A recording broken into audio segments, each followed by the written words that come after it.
No último dia 8 de julho, Shinzo Abe, ex-primeiro-ministro do Japão, foi morto a tiros enquanto realizava um discurso em apoio a um colega de partido.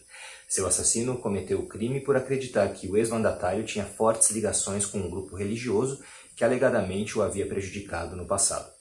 Shinzo Abe foi um político importante na história do Japão e fez história como o líder que ficou mais tempo no poder como primeiro-ministro. Nesse vídeo nós iremos falar de sua importância, apresentando primeiramente uma contextualização da história recente do Japão, como funciona o sistema político do país, a trajetória de Shinzo Abe e como ocorreu o crime que chocou seu país e o mundo.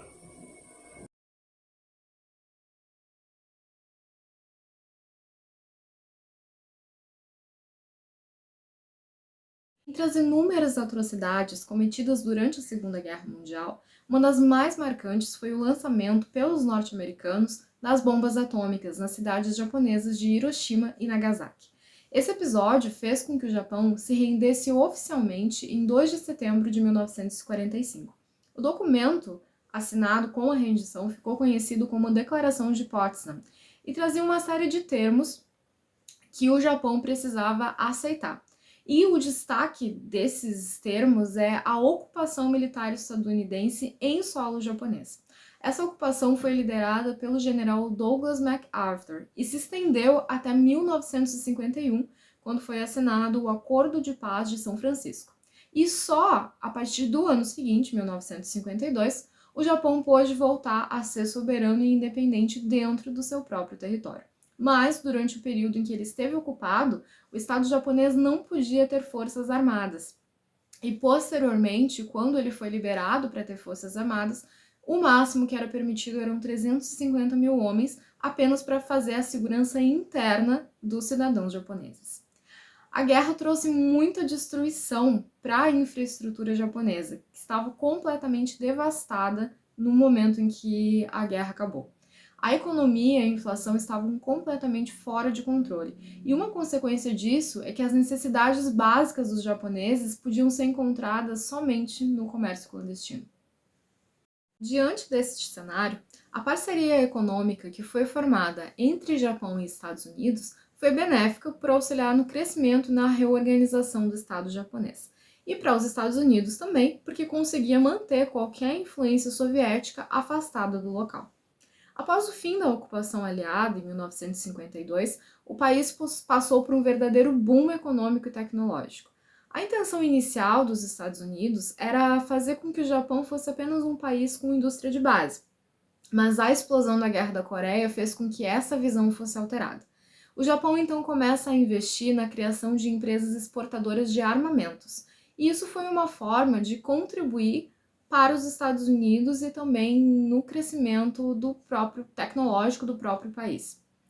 Durante a Guerra da Coreia, os Estados Unidos dependiam do suprimento logístico que era fornecido pelos japoneses. Essa aliança com os Estados Unidos foi essencial para que o milagre econômico japonês acontecesse. Entre os fatores cruciais no restabelecimento do desenvolvimento econômico japonês, o estabelecimento de um novo plano econômico de longo alcance, que foi instituído em 1957, e tinha o intuito de tornar o Japão capaz de competir com as economias mais avançadas do mundo. Esse projeto contava, inclusive, com o apoio do Banco de Desenvolvimento, que realizava empréstimos a juros baixos para as indústrias que eram favorecidas. E a estratégia desenvolvida pelo governo japonês também foi capaz de reestruturar a agricultura do país.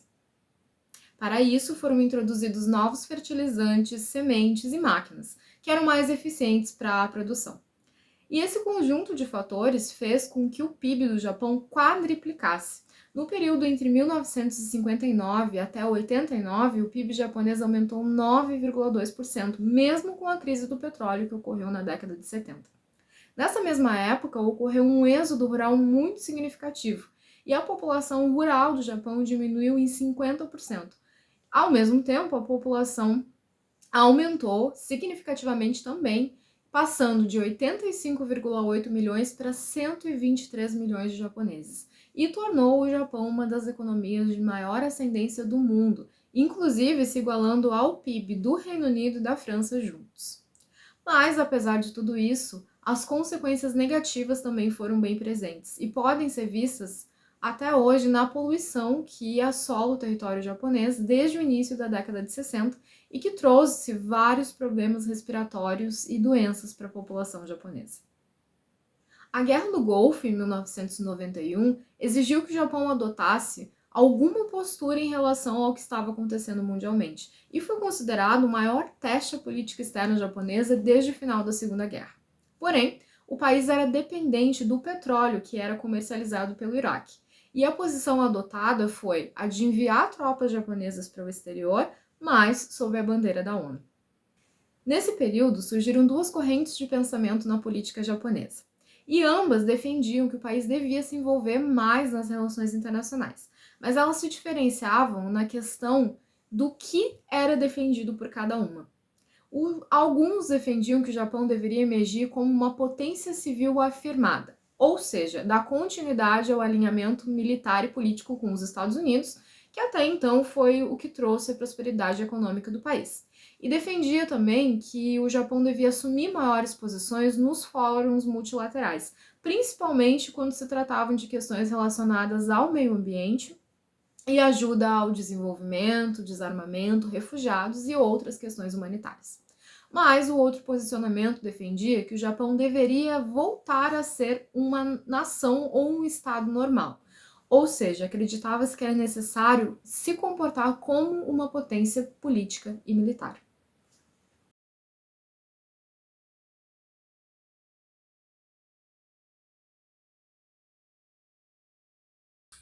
O atual sistema governamental do Japão é historicamente recente, estando vigente no país desde 1947. Tal sistema é organizado com base na monarquia constitucional, além de ser utilizada a premissa da separação de poderes, existindo o executivo, na figura do primeiro-ministro, o legislativo, com a dieta, e o judiciário, com a Suprema Corte como órgão máximo. O maior órgão político do Japão é a dieta, ou Congresso, sendo superior ao próprio poder executivo. Similar ao parlamentarismo britânico, a dieta é dividida em uma Câmara Baixa, a Câmara dos Representantes, e uma Alta, a Câmara dos Conselheiros. Qualquer proposta realizada deve ser averiguada e aprovada pelo órgão antes de ser instituída. O primeiro-ministro, chefe do Poder Executivo, tem a obrigação de escolher membros da dieta para o seu gabinete. O gabinete realiza um trabalho conjunto com os outros membros do órgão.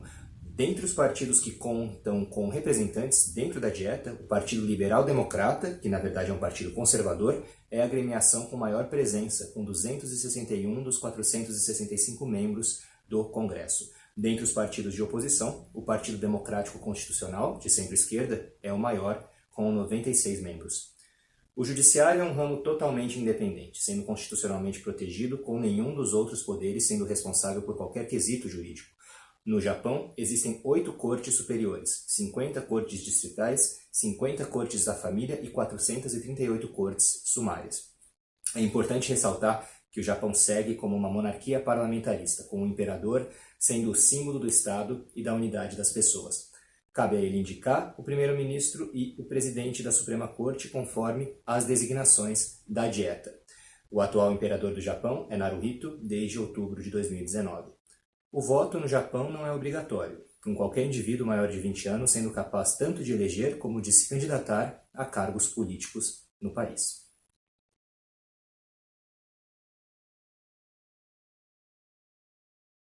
Neto de Nobusuke Kishi, primeiro-ministro do Japão de 1957 a 1960 e filho de Abe Shintaro, ministro das Relações Exteriores, Shinzo Abe foi o primeiro-ministro que passou mais tempo no cargo no Japão. Sua carreira política começou em 1982, quando larga seu cargo na Kobe Steel, uma empresa japonesa no ramo de aço, para ser assistente do pai no Partido Liberal Democrático. Em 1993, ele é eleito para a prefeitura da província de Yamaguchi e, em 2005, assume a posição de secretário-chefe de gabinete do então primeiro-ministro Junichiro Koizumi. Shinzo Abe também foi o mais jovem a assumir o cargo de primeiro-ministro quando foi eleito em seu primeiro mandato em 2006, quando tinha 52 anos. Conservador, o dirigente tinha a ideia de rever a Constituição japonesa, escrita pelos Estados Unidos no pós-guerra, e que era de cunho pacifista, e foi eleito com a missão de fortalecer a dinâmica das relações exteriores do Japão. Entretanto, a renúncia ocorreu após um ano, em meio a escândalos de corrupção, problemas de conduta de seus subordinados, problemas de saúde, ele sofria de colite ulcerativa, e falta de apoio para rever a Constituição. Em 2012, Shinzo é eleito novamente para o cargo de primeiro-ministro. Nesse segundo mandato, ele lançou um ambicioso programa econômico que ficou conhecido como Abenomics, baseado no que ele chamava de 3 flechas: política monetária flexível, estímulo fiscal e reforma estrutural. Os segundo e terceiro mandatos, entre 2014 e 2017 e entre 2017 e 2020, ficaram marcados pela aproximação a Donald Trump, então presidente dos Estados Unidos, pelo tensionamento de relações com a China, com a Coreia do Norte e com a Coreia do Sul, e pelas tentativas de militarização do Japão. Em 2020, Shinzo Abe renunciou novamente alegando agravamento dos seus problemas de saúde.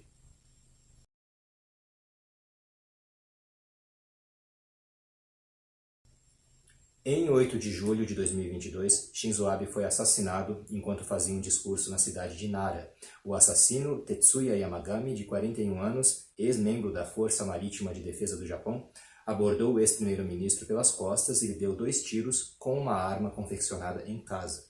O segundo tiro acertou Abe, atingindo-lhe o pescoço e o peito. Apesar de ser rapidamente levado de helicóptero para o Hospital Universitário de Nara, em Kashihara, já no traslado, ele não apresentava sinais vitais.